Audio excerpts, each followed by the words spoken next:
nafasi hii nitamwalika aliyekuwa Waziri Mkuu Mheshimiwa Raila Odinga ili aweze kuzungumza nasi kwa kifupi. Karibu Mheshimiwa.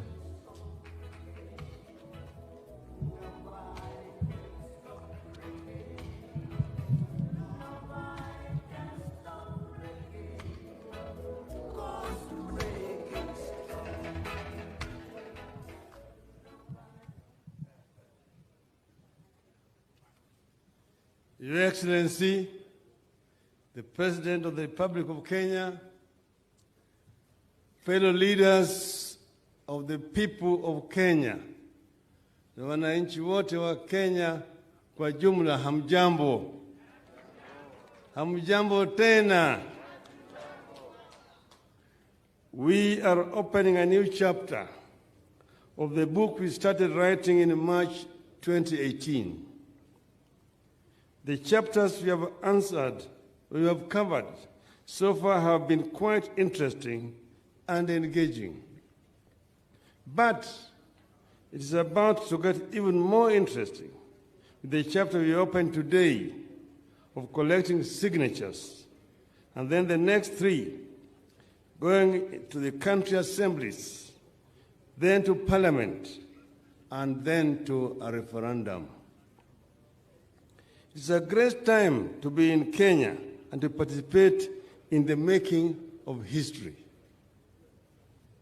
In these chapters, we are working on our hopes, not fears, in search of the unity and prosperity we all desire. By appending our signature today, after going through the bill, we are stamping a seal of approval of the process, the necessity, it all and final to the document. I appeal to the patriotic Kenyans to come out in record numbers and append their approval in a record time so that we move to the next chapter. I have worked with our people in the processes of change like this one for a long time, and I know for a fact that Kenyans are not slow learners when it comes to seizing the moment for change. I am confident that Kenyans will close this chapter in a record time. At all times, remember that we are doing it in the middle of a pandemic.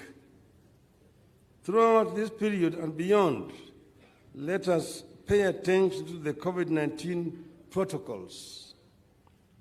Wear masks, keep social distance, wash or sanitize our hands.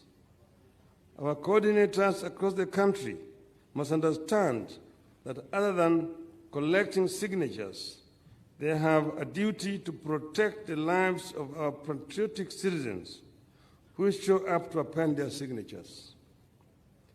And our coordinators must ensure our citizens know what they are signing. Fellow Kenyans, there is a land we can see, the promised land. We have trekked through the difficult days of hatred and division.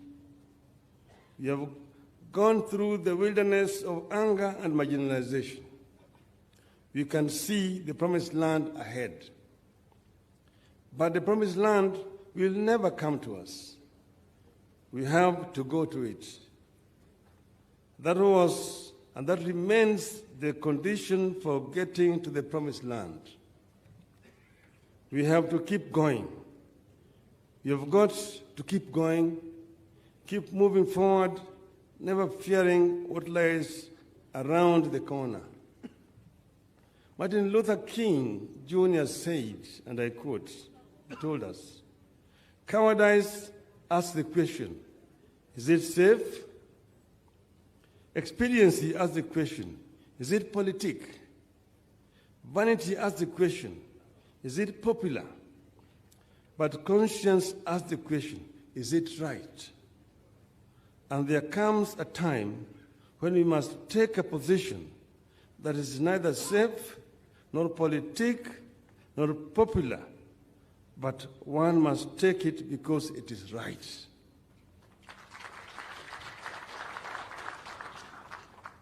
Tumetoka mbali, mliona kule tulitoka. Kulikuwa Kasarani na baadaye kukaja Uhuru Park. Kisha tukaja Harambee House. Alafu tukashikana mkono. Na tukasema yaliyopita si ndwele. Tugange yaliyomo na yajayo. And we said we're not going to go back in this. It's a legacy we want to bequeath the people of Kenya, to unite the people so that they can become one people. So that a name does not elicit anger, pain, or happiness only. So that each and every child born in our country, irrespective of their socio-economic status, has equal opportunity to realize their God-given abilities. That all our people can live peacefully. They can access health care irrespective of their financial status. This is what we said that time after those lengthy deliberations with my brother. And there have been now prophets of doom. Oh, this constitution is creating an imperial presidency, recreating it. You're very intelligent and learned people. You will read through those lines and tell us where we are recreating an imperial presidency. I know because we are victims of imperial presidency and we cannot recreate one. If you have a prime minister nominated by the president, but appointed by parliament, and who can only be removed by parliament, how does that increase the powers of the presidency? It actually reduces the power of presidency. And the prime minister is going to be sitting in the National Assembly and answering questions of members of parliament. And every week going there, prime minister's hour. How I enjoyed that interaction with members of parliament. And they also enjoyed coming to provoke me so that I could blunder. Then ministers are going to be sitting in the National Assembly. They will be asked questions and they will have to answer. And if it is an emergency, it is called question by private notice. It has to be answered within 48 hours. And if the answer is not satisfactory, the speaker will say, I defer the question to next week. The honorable minister must go with the honorable member of parliament to the scene and bring us a satisfactory answer. That makes the government much more accountable rather than inviting a minister to appear before a parliamentary committee where he's just harassed by members of parliament. Toa hii ndio kuache wewe. This is something that is going to be something new in our view, and we think it's improving. Or you are eroding the independence of the judiciary. How? The executive is there, the legislature and the judiciary. They said the judiciary must be independent, but it must also be oversighted. How do where do wananchi go to appeal or to register their complaints against the judiciary? An ombudsman. But how about if the ombudsman is appointed by the Chief Justice, who also is the president of the Supreme Court? And then the ombudsman is supposed to go and report to the Judicial Service Commission, but appointed by the Chief Justice. Of course, this fellow cannot oversight the Chief Justice.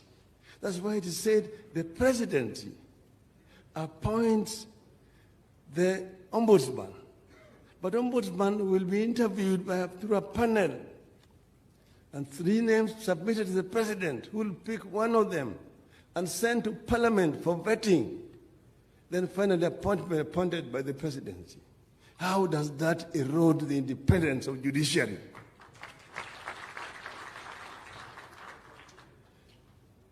Many other things have been said about this. It is dividing the people of Kenya. It is not addressing the issues of the common man, Mama Mboga, the Juakali, the watu wa wheelbarrows, and so on. Those are issues which are legislative, not constitutional matters.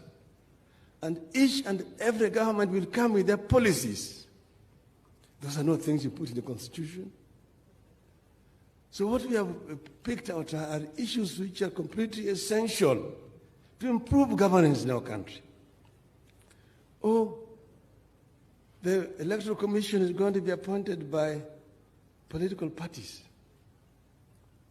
Everybody among you here who have been around since we introduced multi-party politics in this country will agree that the most transparent elections in our country were those of 2002, conducted by an electoral commission appointed through the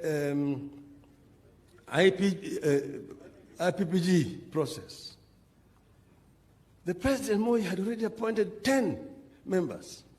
The opposition appointed 10, 3 for Kenya, 3 for the Dasili, 3 DP, and 1 Kenya Social Congress. 10. So they were checking the other 10 who have been appointed by President Moi. And therefore it was fairly independent because they were kind of checking each other.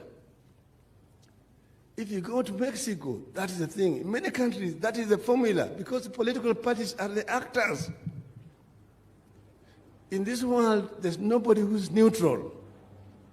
Even if you give the Pope the ballot, the Pope will go into the ballot box there and will vote for somebody. So everybody, there's nobody who is neutral or appoint an independent panel to appoint these people. Let them be independent. How? They will counter-checking each other. And political parties will consult among each other. What we are talking about here is not only happening in Kenya. That's how it's done in many other countries in the world, new democracies. So there are things that have gone into this. A lot of thoughts have gone. Very many brains have worked on this. Some of the best brains in this country have been working together with the committee of, with the steering committee. And this is the result. So we are starting a new journey today. And we invite each and every Kenyan to work with us. We are confident that if we come together as a people, nothing can stop us from realizing the Kenyan dream as coined by the founding fathers of our nation. So reggae went in recess because it was halftime. Wachezaji wanarudi kwa kiwanja. Nobody can stop reggae. Ndugu yangu Rais Uhuru Kenyatta, karibu.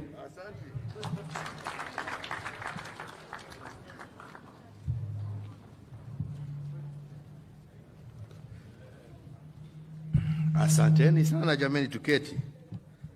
Hamjambo wenzangu? Hamjambo.